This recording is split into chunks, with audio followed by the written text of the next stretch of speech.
Olá pessoal, tudo bem com vocês? Olha só, nós vamos fazer aqui um react dessa mensagem aqui sobre o catolicismo e o socialismo. Aí ele fala, tem em comum o que o socialismo e o catolicismo tem algo em comum.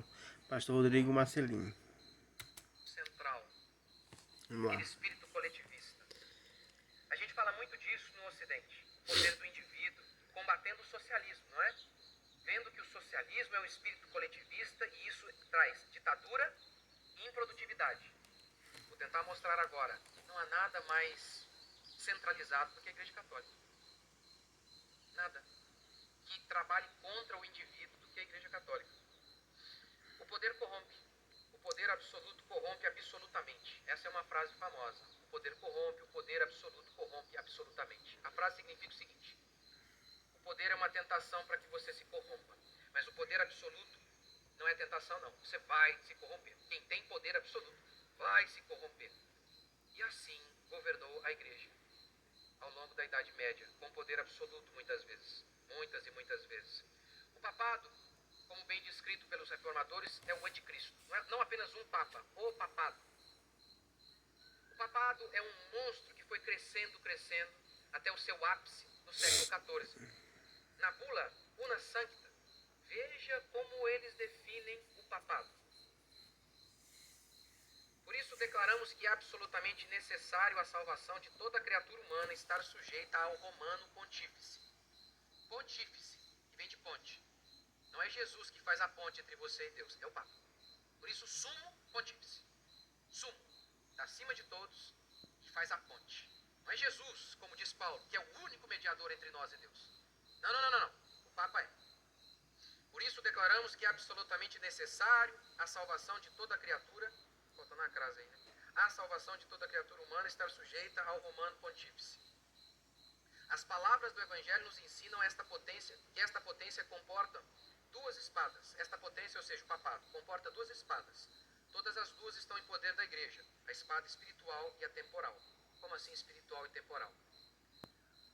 O Papa deveria ser o dono da Igreja e o dono do mundo. Ele seria o líder da Igreja e o líder da sociedade. É nesse nível que chegou o papado. Pronto, aqui todo argumento que ele fez, eu concordo. Só nesse ponto aqui que eu concordo com o que está falando, né, a respeito do papado, que ele está certo. Porém, há um detalhe, que nos foi dado a autoridade para reinar no mundo. Ele vai colocar um exemplo que nós somos sacerdotes, só que ele esqueceu de uma coisa: nós não somos só sacerdotes, somos reis e sacerdotes. Ou seja, o nosso papel na Terra não é simplesmente mediar, ser sacerdotes do mundo, não, nós somos reis também. Então, e mais adiante a gente vai falar um pouco sobre isso aí também. Isso também é facilmente verificável ao longo da história. O quanto que o Papa, ele sempre esteve ali disputando com o imperador, sempre teve briga.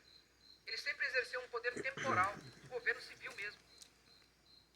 Apesar de na escritura, desde lá do Antigo Testamento, já haver uma clara distinção e divisão de poderes. Lá em Israel já havia.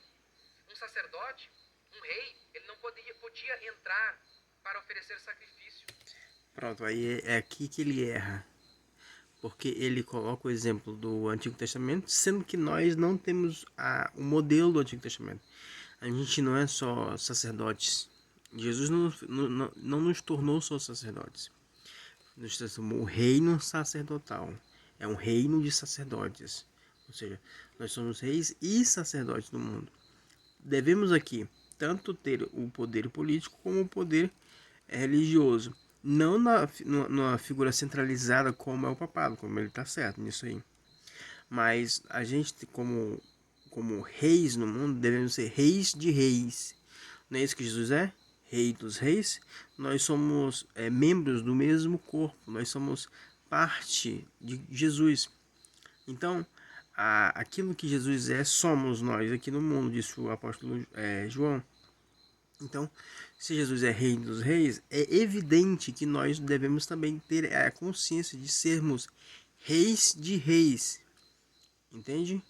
O que isso quer dizer? Nós vamos pegar o poder político e vamos... Não, a forma de governo é a forma como Cristo governou. E como ele governa?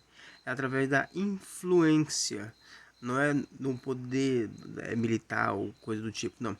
É o poder da influência. A gente tem que estar integrados no mundo para evangelizá-lo e orientá-lo, ser governantes daqueles que governam, certo? Nós devemos ser conselheiros dos prefeitos, sermos conselheiros dos presidentes, devemos ser conselheiros daqueles que exercem poder. Isso significa dizer que devemos reinar sobre os reis, ou seja, devemos orientá-los para que eles caminhem no caminho do bem, do que é certo, daquilo que é vontade de Deus. Então, nesse sentido, a Bíblia é bem clara. É claro que a crítica dele está correta em relação ao papado num poder centralizado. Eu acho que eles pegaram o evangelho muito ao pé da letra nesse sentido e estabeleceram como se fosse um Estado, que na verdade a Igreja Católica é um Estado, né? E os bispos em todo o mundo têm um papel como sendo um representante daquele Estado, né? Então, nós estamos também quase como essa mesma visão, só que nós somos representantes de Deus aqui na Terra.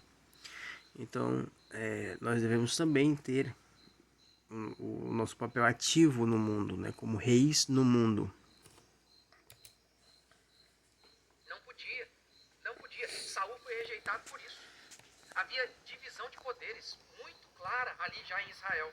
Por quê? Porque muito poder na mão de um só vai trazer desgraça, vai ter ditadura. E foi isso que aconteceu. E agora, eu vou citar para vocês mais um relato, e quem dá esse relato é um católico, Taylor Gatto, que escreveu o livro Emburrecimento Programado. Nesse livro, ele fala um pouco do espírito protestante que moldou a América livre, e produtiva e criativa. O católico, Alex Tocqueville, confirma isso. Ele fala o seguinte, que o espírito congregacional dos protestantes moldou a América. O que seria isso? O governo da Igreja Católica é um governo episcopal. O que seria um governo episcopal? Um governo central, gerido por alguns, no caso da Igreja Católica, principalmente por um infalível, o Papa, que governa o mundo todo. As ideias, as doutrinas desenvolvidas no concílio servem para toda a igreja no mundo inteiro, tá vendo? É bem um governo central que governa o mundo inteiro. O modelo congregacional é um modelo em que a própria igreja é líder de si mesma. Não há uma autoridade maior no estilo pirâmide, que vem, sabe? Não há isso. E aí, Taylor Gatto diz o seguinte, em 1622, a primeira igreja puritana congregacional, ela foi estabelecida em Salem. E a sociedade americana reproduziu isso com liberdade individual. Não tinha, sabe, tem que prestar conta para alguém lá longe, que nem sabe da nossa realidade aqui. O povo era livre. E o povo então tinha liberdade para produzir, para criar. Veja então o que ele declara. Cada cidade possuía considerável flexibilidade para desviar-se do que teria sido o domínio de um governo central. Todo mundo fala do socialismo. Conservadores, católicos e protestantes falam disso. Que o socialismo tem um governo central, e um governo poderoso demais, muito grande. Isso é ruim, isso gera ditadura e improdutividade. Nada é mais centralizado do que a Igreja Católica. Com sua sede em Roma, detentora de um líder que é inquestionável, quando fala ex-cátedra, passando ordens para o mundo inteiro. Não tem nada mais centralizado que isso. Pronto, aqui tá claro, né? Aqui ninguém discorda do que ele está falando. Claro, os católicos discordam, mas nós que somos cristãos concordamos que há esse poder centralizado. A única reflexão a respeito disso é que a gente também tem que exercer o nosso papel político na sociedade, porque nós não somos uma religião, isso tem que estar claro.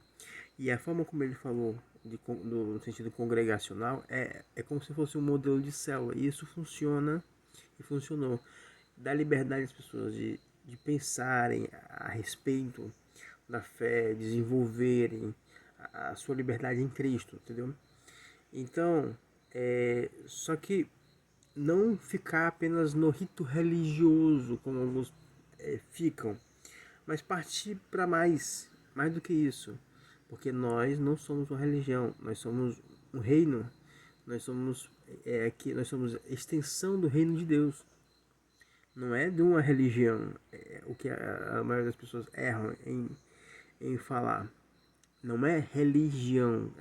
O cristianismo não é uma religião. O cristianismo é uma nomenclatura que designa um corpo unificado a Cristo, né, que é Rei dos Reis e Senhor dos Senhores, que está no céu e está passo a passo conquistando a terra. Aprenda isso que é importante.